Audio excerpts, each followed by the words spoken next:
El monasterio de Piedra abría sus puertas de nuevo 3 meses después. Lo hacía con ganas, ilusión, incluso con algo de nervios en los primeros visitantes. Buenos días. Los primeros, ¿verdad? ¿Cuánto tiempo?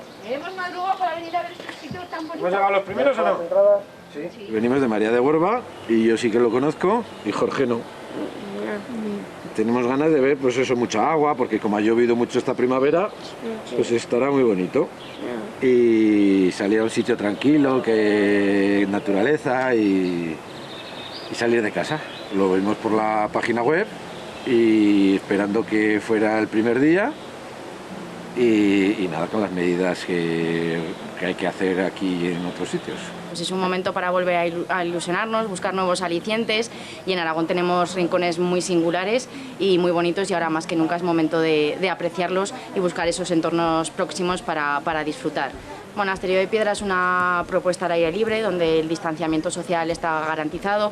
Los visitantes que accedan al parque se encontrarán cartelería para recordar el cumplimiento de este distanciamiento social y el uso de la mascarilla. Y una de las medidas también importantes que hemos tomado para controlar la pandemia en lo que al monasterio se refiere es que la venta de entradas solo va a ser a través de nuestra página web. No va a haber venta directa en taquilla, no va a haber venta in situ. Me gustaría ver muchas cosas verdes porque me encanta la naturaleza y tal, algún animal, pájaro y algo así que pueda haber, y muchas cascadas. Hemos estado un ratillo en el bar allí tomándonos un café y por ahí hemos estado hablando con el camarero y claro, decía que estaba muy bien que empezara a venir un poco el turismo porque claro, la gente con los ERTEs y por ahí lo está pasando un poquito regular. Hemos parado a tomar un café porque no hemos desayunado y hemos dicho vamos a tomar un café y venimos de Tarazona.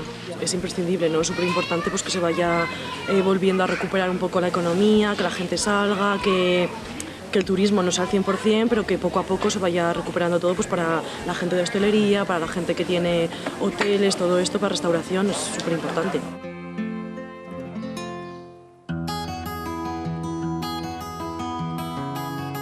El arranque de la reapertura ha sido muy satisfactorio. Esperamos que progresivamente el número de visitantes vaya aumentando y bueno, es un entorno natural donde familias, grupos de amigos pues pueden disfrutar al aire libre. Tenemos que empezar un poco a mover con todo lo que nos vayan marcando de precauciones y de normas, pero empezar a movernos, a mover un poco todo el turismo, los servicios y a ver si poco a poco vamos saliendo de esta situación. Yo me estaba cansando ya de estar tanto en casa porque tanta tarea ya me aburro. Es que ya antes estaba en casa y ahora ya me he cansado. Venimos de María de Huerva y hemos venido pues con las amigas a pasar el rato porque ya estar en casa aburre y pues como esto está al aire libre, venimos a pasar el rato y a pasárnoslo bien. Los lugares más emblemáticos de la comunidad empiezan así a recuperar un turismo que quiere volver a sentir, disfrutar y apreciar cada uno de nuestros rincones.